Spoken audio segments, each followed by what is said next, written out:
Special thanks to our growing and awesome channel members: Jeffrey Miles, Sean, M Pro Gamer, The Hunter Chick, Commander Falks, Real Nature Engineer, Andra, Stefan, Fudge, and Sumi Riao.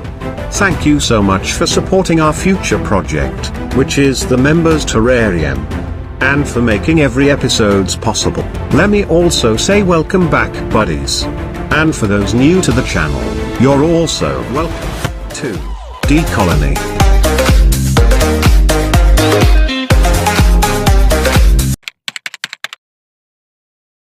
Whenever I'm out of ideas, I just check some of the vids requested, buddies. So thanks for sending them on the comments. Liking and sharing our vids helps a lot. And for today's video, we got the request of our buddy Jimson, who wants an ant farm build with 2 types of nest, which are flat and vertical, in one formicarium. No worries, as we got a cube acrylic container here. We may not have the same dimensions, but I'll make sure that the method we'll used can be applied on any cube containers. If you've got your own build request of a setup, let me know in the comments, buddies, as we might do it next time we run out of ideas. Let's start by drilling a hole for the hydration tube under the base of the container. I drilled mine at the center. Let's try to fit the tube. This will be the one delivering water to the tower, and speaking of, we'll use water tower for providing constant humidity inside the nest. We also drilled the mesh on top, which the drinking straw will pass through.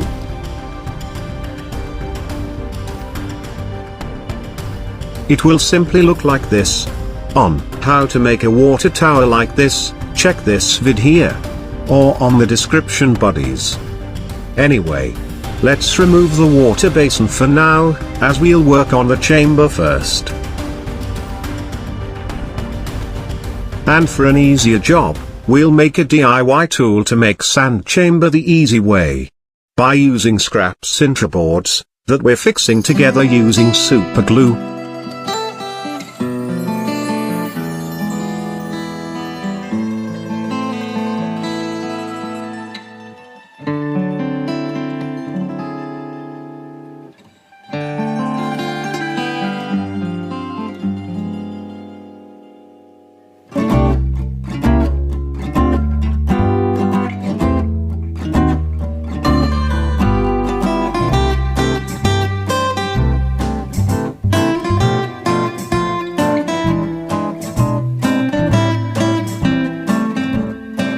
This part will be used to push the molded sand out.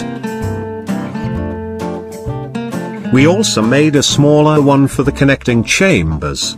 These tools will be useful on delivering molded sand easily in deep small containers, like the one we'll be working today. Let me show you how they actually work. We'll just cover the opening with another sinter board. Then we'll simply fill the free space with moist sand.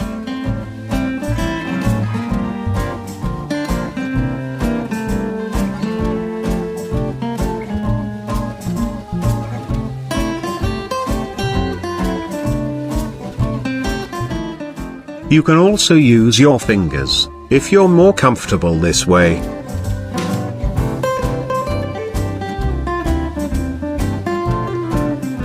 We'll just open it, and the sand chamber is ready. Deploying them made so easy as well.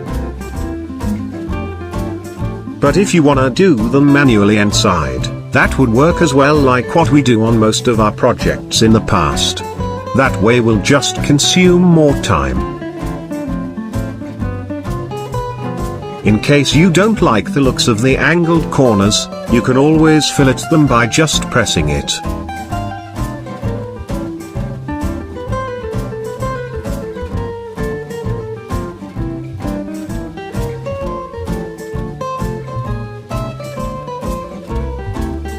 Let's drop more water to stick multiple chambers nicely. For the flat nest part, I don't want it to have a plain corners like this, so we manually added sand to make 2 larger chambers on the flat nest.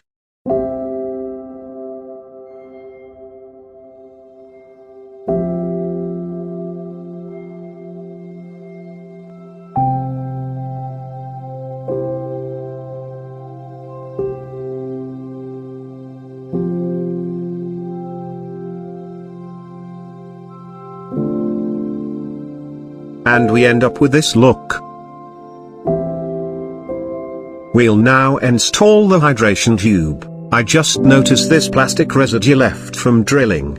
So we'll cover it with sand, this way it won't stick to the concrete layer that might prevent us from taking out the molded nest later. Then we pour sanded grout to the surrounding of the sand chambers.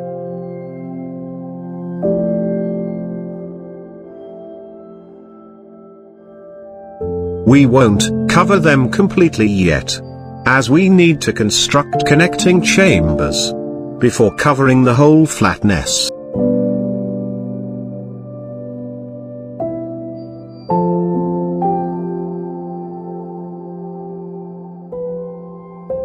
What we'll do next, buddies, is to bend this connecting chambers near the glass, where the vertical nest will be constructed.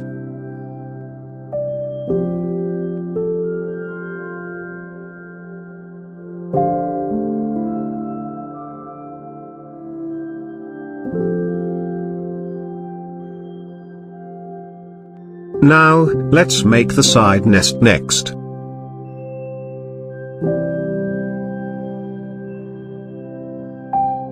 Too bad the sand chamber sink a little after we've dropped it on place. But that's fine, as we can carve it a bit later, which will also create random curves on the chambers. You'll see what I mean on this one later on.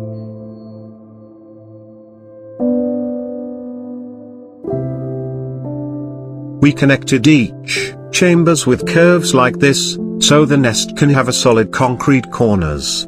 And after we raised another set of connecting chambers, we poured a layer of sanded grout to cover the recently built sand chambers. The first plan on the vertical nest is to have 3 layers of straight chambers like this, but changed my mind and created 3 reverse caves on the lower levels.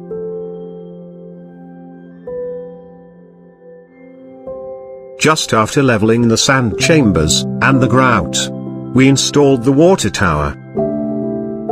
Then we did the finishing touches on the 3 caves manually.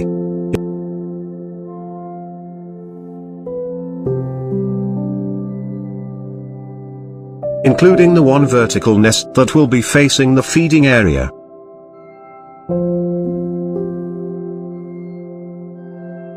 Then just covered them with sanded grout. We put sand under the water tower, so it won't get covered with grout. This way we can light it up from below later on, like the Tar Heels. Or, like the ant farm in our recent build. We just leveled, and set aside to let it dry. We still have a sanded grout mixture left, so let's make a feeding area that will match our newly built ant farm. We have some artificial plants, stones, and this cube container which we already drilled holes for entrance and expansions. You can check this vid here, which is also available on the description, on how to prepare an enclosure. It also includes how to cut an opening to the lid of this containers. Just on this one we drilled an opening instead, and glued a mesh on it. Anyway, we'll place the fake plants on place using hot glue, so they won't move while the floor dries.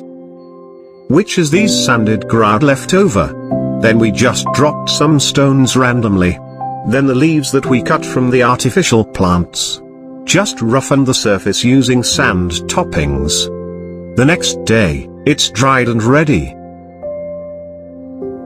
For the cube nest, we let it dry for 2 days before attempting to move out the nest and clear the sand.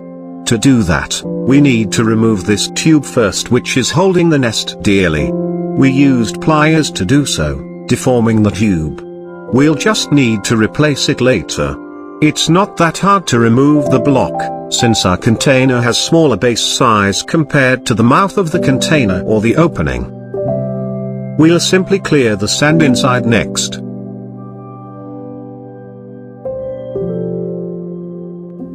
And this is what I'm telling you earlier, buddies, about the sand hoof sink a little. Creating this random curves which I really like. They get revealed slowly while we carved out the thin layer of grout that covered the sand, which turns out really nice.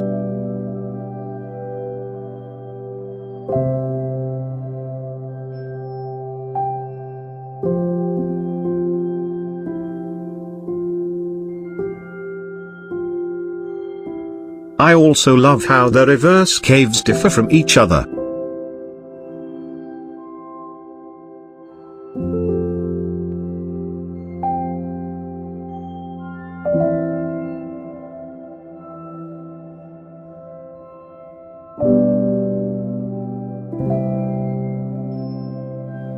We drilled the entrance, and after rinsing the container and the block nest, time to put it back together.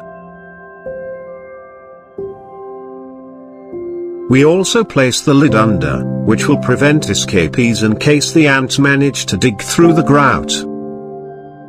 Installed a new hydration tube, and covered it with this silicone plug.